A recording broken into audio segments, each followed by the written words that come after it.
పనికి వెళ్తుంటే ఎవడో తిడతాడు, నేను చూసి నవ్వినా. ఏం చేసినా అంటే వాళ్ళని చూసి నవ్వలే, మామూలుగా నవ్వకుండా పోతున్నా.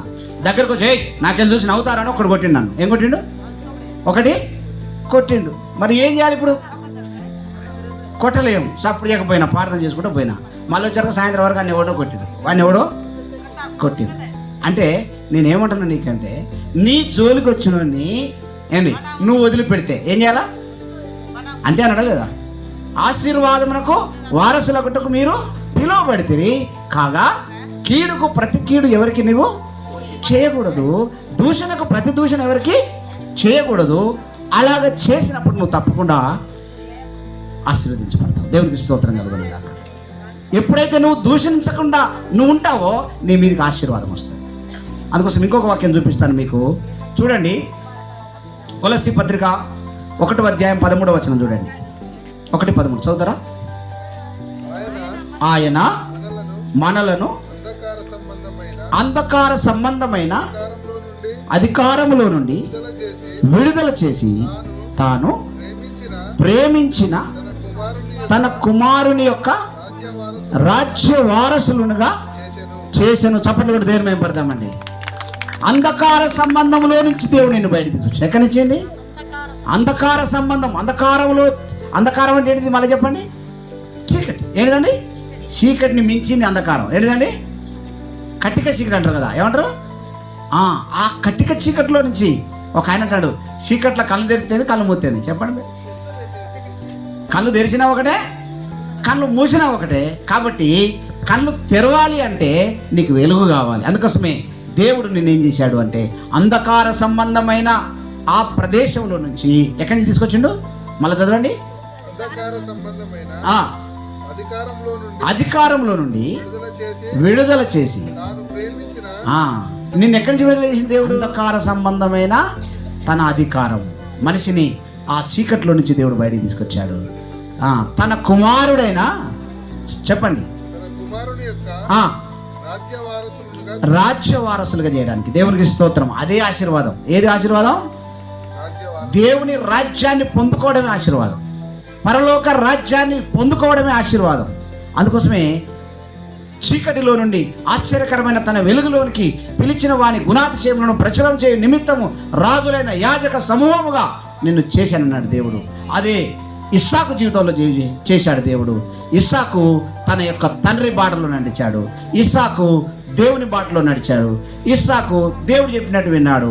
ఇస్సాకు దేవుని మాటకు లోపడ్డాడు. ఇస్సాకు దేవుని వెంబడించాడు. కనుక ఆఖరికి శత్రువులు ఏమంటారు? వచ్చి చెప్పనా? ఏమంటారు? ఇప్పుడు చూడండి, ఆదికాండం 26వ అధ్యాయంలో ఒక్క మాట చెప్తున్నాడు. చూడండి, శత్రువు వచ్చి ఏమంటాడో చూడండి. నువ్వు మంచిగుంటే నీ వ్యవహారం ఎట్లుందో చూసుకో ఒకసారి. 26వ అధ్యాయం 26వ వచనం చదవండి. ఏమనుందో? నా మీద పగబట్టి మీ యొద్ద నుండి నన్ను పంపివేసిన తర్వాత ఏదు నిమిత్తము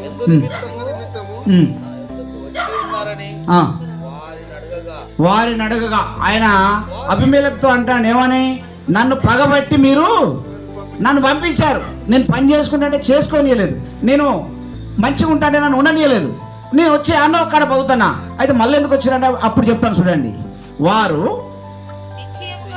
నిశ్చయముగా యెహోవా నీకు తోడై ఉండ చూచితిమి గనుక మనకు అనగా మాకును నీకును మధ్య ఒక ప్రమాణం ఉండవలనని దేవునికి స్తోత్రం కలుగును గాక. ఏమంటానండి? దేవుడు మీకు నిశ్చయంగా తోడున్నాడు. ఎవరికి? మేము తిట్టినోనికి, మేము కొట్టినోనికి. చెప్పండి, ఎవరికి? ఇన్ని రోజులు ఏం చేశారు? ఆయన్ని తిట్టిండ్రు, కొట్టిండ్రు, ఎల్లగొట్టిండ్రు, పగబట్టిండ్రు, అవసరమైతే లాజ్ చేసి పడేసిండ్రు. దేవునికి స్తోత్రం కలుగును గాక. ఆ శత్రువే మాట్లాడతాడు. ఏమని తెలుసా? నిశ్చయముగా. ఎట్లాట?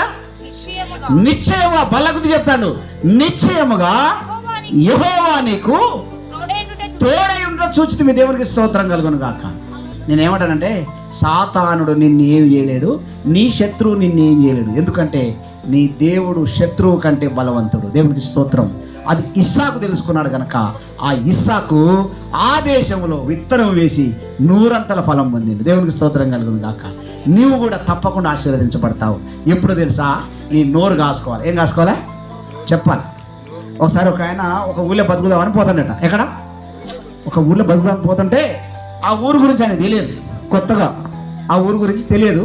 ఆ ఊరు దగ్గరకు వస్తున్నప్పుడు ఒక ఆయన కలిసిండట. సార్ గా ఊరు మంచిదేనా అన్నాడట. ఏమన్నాడు? గా ఊరు మంచిదేనంటే ఆయన అంటే నీ నోరు మంచిదేనా అన్నాడట. ఏమన్నాడు చెప్పాలా?